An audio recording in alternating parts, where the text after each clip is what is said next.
Hello, I'm Mary Beth Marsden, and welcome to GBMC's Greater Living. A really interesting topic today because I think it's the first time we've talked about this subject matter on Greater Living. So it is my pleasure to introduce to you today and welcome our guests. First of all, Dr. Babar Sultan, who is a facial plastic and reconstructive surgeon, but in this case, we're really talking more about his work as an otolaryngologist, right? And Yes. also joining us is Steph Babluch, who is a clinical program manager and social worker at the Randolph B. Capone Cleft, Lip, and Palate program. So we're talking about cleft lip and cleft palate with both of you today, and really how you're helping so many kids, and just talking about what you do and what it all means. So let's start with Dr. Sultan and just describe what your role is at the center. Sure. So cleft lip and cleft palate is a particularly important subject because it just doesn't affect one issue or one specialty as a provider. It really takes a whole team to treat a patient with this particular issue. So I represent the ear, nose, throat component of this process. So when someone has a cleft palate, especially in the soft palate, the muscles that control the tube that equalizes the pressure between the ear and the atmosphere doesn't work as well. So they are prone to multiple ear infections and fluid in their ear, which affects their hearing in the long term. Hence, my role is to evaluate them from a hearing perspective and potentially place tubes or other surgeries that might need to take place to help remedy those factors. And Steph, how about you? So I'm the program manager, so I coordinate all the services that we offer, coordinate our clinic in all the various specialties, but I'm also the social worker for the team, and every cleft team has a social worker available to assist with any needs the family might have, adjustment in the prenatal period after birth, working on reducing anxiety before surgery, and connecting other families and patients. So when we're talking about patients, we're specifically talking about children, and are we talking about very young children?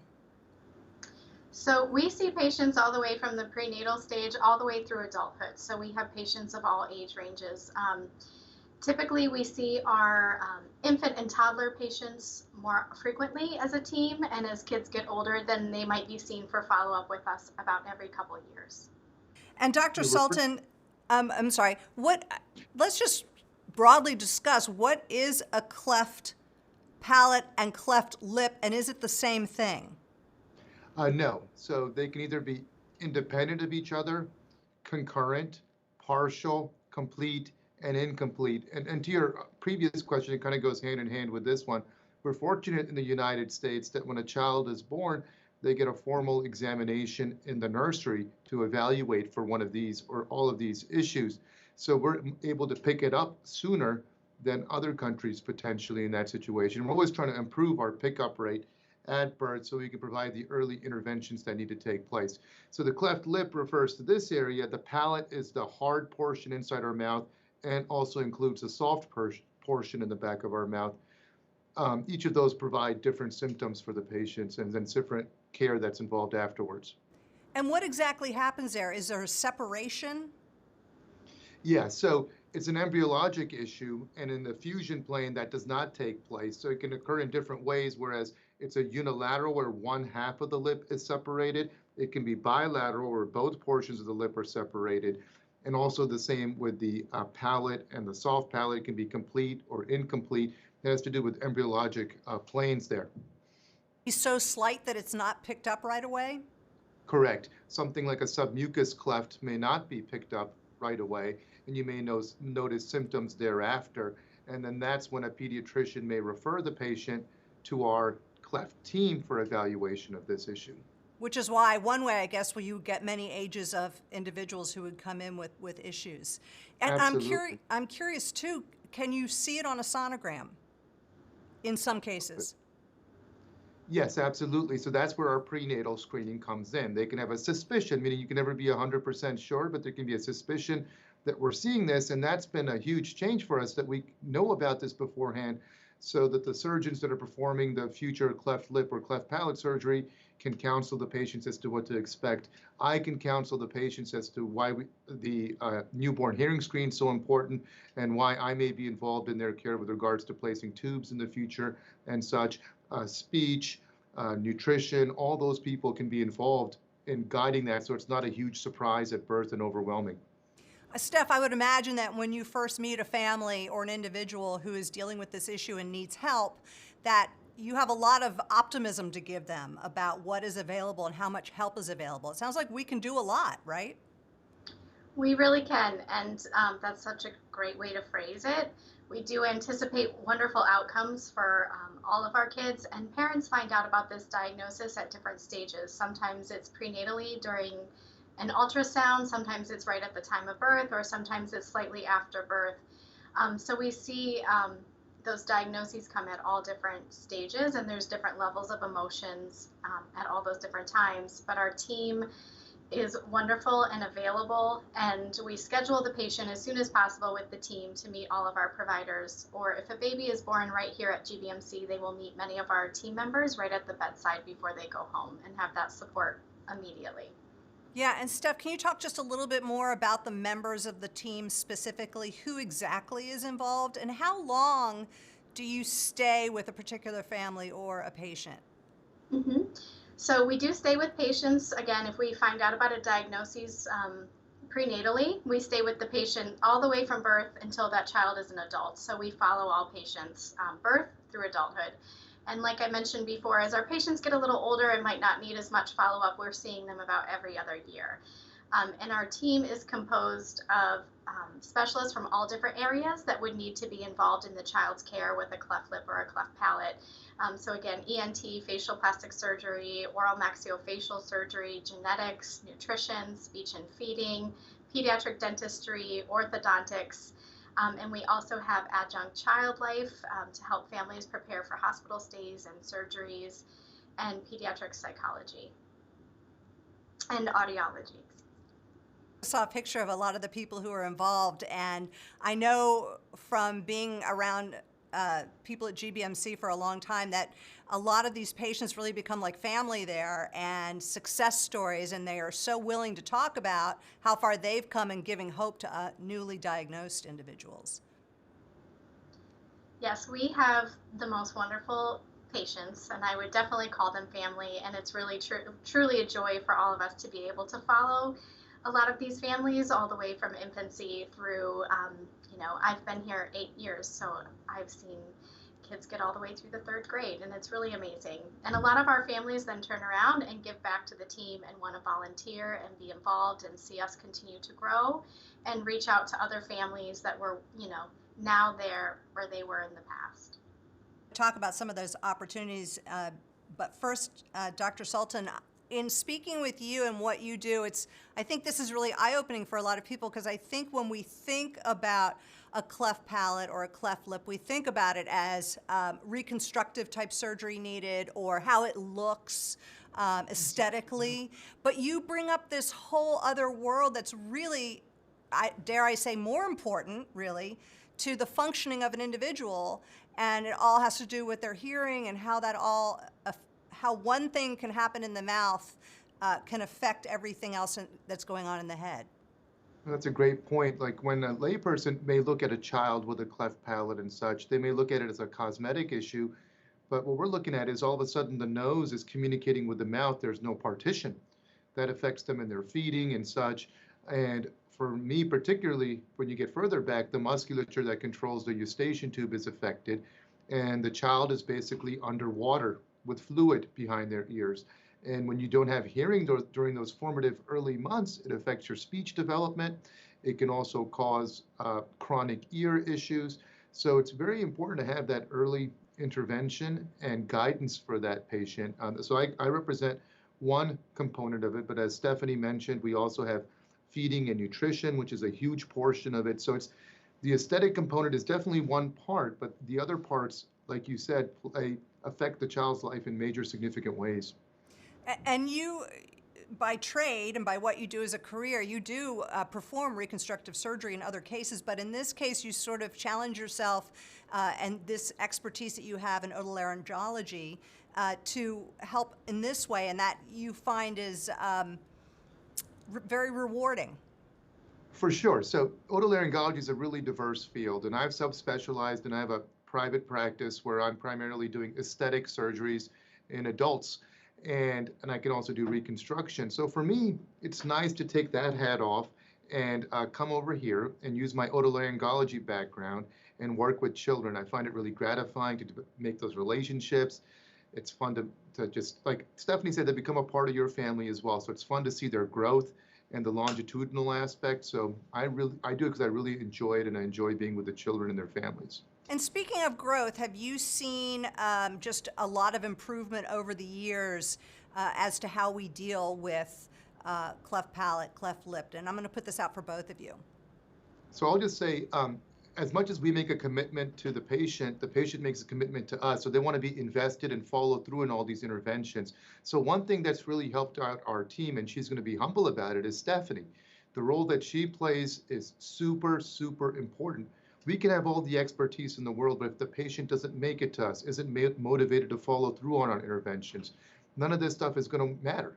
So what she does is super, super important. And there's also been other interventions that have taken place, such as feeding apparati and such. As far as surgeries go, there haven't been major, huge changes, but it's the multidisciplinary component and following through and all that. That's been the nice change to provide better outcomes.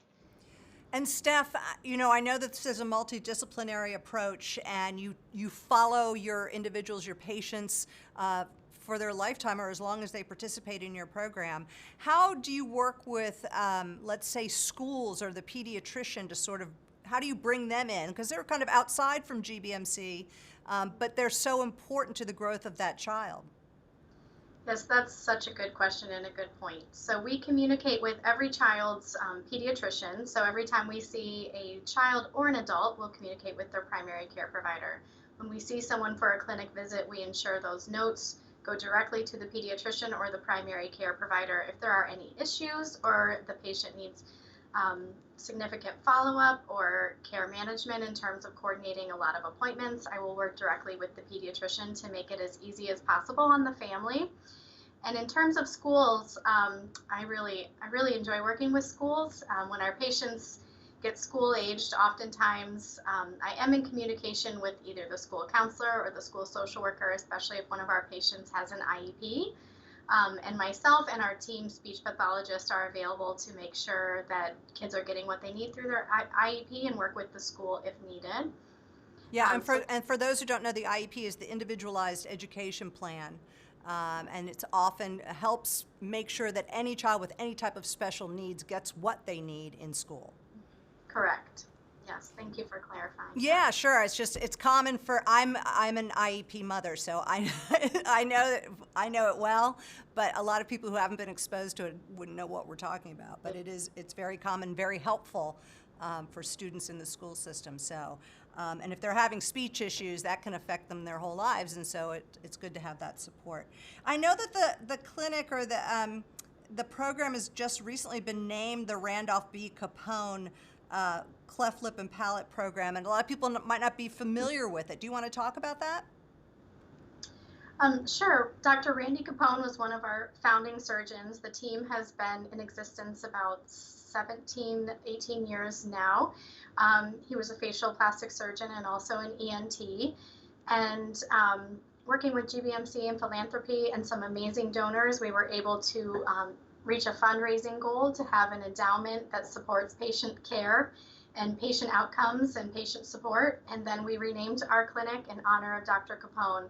We were previously named the Greater Baltimore Cleft Lip and Palate Team.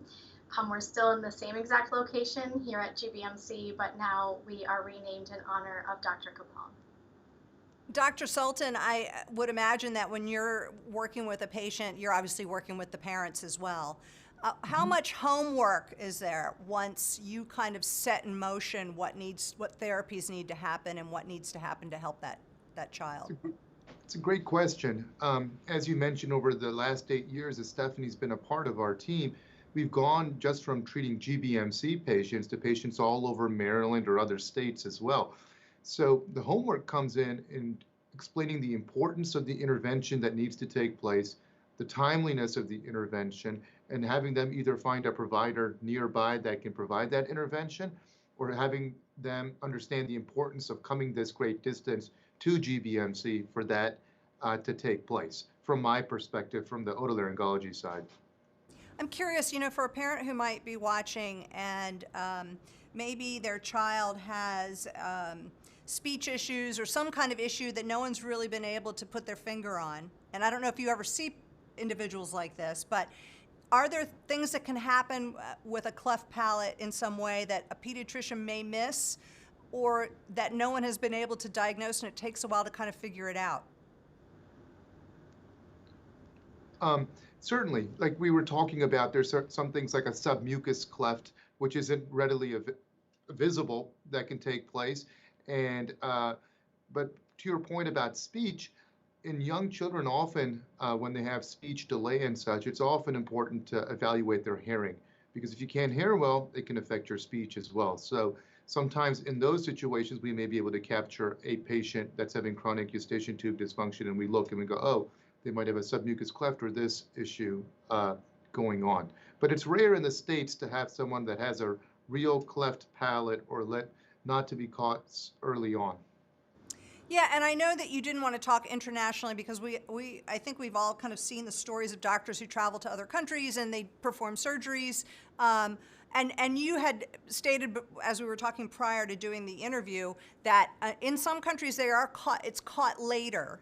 And that may be why those surgeries are being performed. But here, as you pointed out, it's often caught earlier just because of the way our medical system is set up. Is that correct? It's caught earlier, but more importantly, we have the availability of professionals to take care of it earlier. So over there, the child could be waiting years for a mission trip to come in order to get the intervention needed. Whereas here, we have specific guidelines as to the timelines for when the surgery should take place. So if all the medical factors are in place, a cleft lip usually gets repaired within 10 to 12 weeks after birth.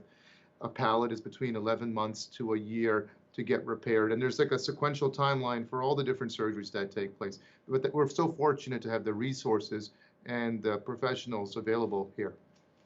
Once a patient, as a child, let's say, has gone through a lot of treatment and gotten the help they need and they're doing pretty well, down the road when they're adults, is there anything else that can crop up? Are there potential issues that maybe would be new to them or something they may have to deal with their whole lives? So I will say, go ahead, Stefan. I'll say we often have adults returning us to talk about dental needs, and so we can certainly address that within the cleft team. So that's one of the major things that I see from my perspective. And Steph, when you say dental needs, in what way? Well, many of our patients receive a surgery called, excuse me, a bone graft that is usually done around age 8 to fill in the cleft that might be in their gum line. And so as an adult, they might see shifts in their dental health and want to come in and talk about it with our oral maxillofacial surgeon. And Dr. Sultan, from your perspective? From my perspective, if, for instance, not every kid's the same. Some kids, quote unquote, outgrow their eustachian tube dysfunction after the repair and the muscle repair. Some don't. Some continue to have chronic ear issues. And sometimes they can develop a complication of that known as a cholesteatoma, which is a skin growth within the middle ear where your bones are, and that can be destructive. So we have to follow them through that. And another piece that we haven't really gotten into is our other co-medical director, Dr. Klein. She's a pediatric geneticist on our team, and sometimes cleft lip and cleft palate can be one portion of multiple other issues involved in a patient, and those other issues can be with them for life. For instance, airway issues requiring tracheostomy, long-term feeding tube needs, craniofacial abnormalities that aren't necessarily surgically amenable. So that's another component as well. So the cleft portion is could be like a comorbidity to other things going on. How about in old age? When so many people struggle with hearing and communication, and hearing is so important, and are those with cleft palates or cleft lips who had hearing disturbances early, are they more likely as an elderly or an older person to have issues? It depends. So when we colloquially speak of elderly hearing issues, that's more a nerve issue, which is known as sensorineural hearing loss. And sensorineural hearing loss in the elderly has been shown, that's untreated, has been shown to increasing rates of depression because they're so more socially isolated. In cleft lip and cleft palate, with regards to the fluid, that's more of a conductive hearing loss. And if we do put the tubes in, that can be corrected. So if it's corrected, it's great. If not, it really relates more to speech issues. Rarely does it result in more of an issue with regards to sensorineural hearing loss when they're elderly. Steph, can you talk a little bit about the Buddy Connections program? Yes, we have a newer program. We actually tried to get it going right before the pandemic started. Um, so we have a program called Buddy Connections. It's for our patients ages 4 through 18. And the idea actually came about by one of our patients when he went through a surgery around age 8. He had a bone graft surgery, and then came back to us and said, I would really like to have a program that allows me to connect with more patients, with younger patients to be able to help and give back, and with older patients. He expressed that he would have really had liked to connect with some older patients during that time. So he and his mother started Buddy Connections for us. And again, it's a free program. All of our programs are always free. During the pandemic, we did a couple events virtually. As you can see from this photo, this was a virtual Lego building challenge, and it was a lot of fun. But it's a way for our patients to connect in a more intentional, one-on-one, smaller group way. And again, we take patients 4 through 18 for that program. It's so wonderful because I would imagine that when you're a child, you think you're the only one, right, who's having to deal Right. with that, and you stand out in such a way that you don't like. But now you have a club and other kids and young adults who can relate to you and talk about all their issues. That's great. Yes, we're really excited about it, and we hope that it continues to grow, and we'll be launching more in-person events with that program and with our entire team this summer.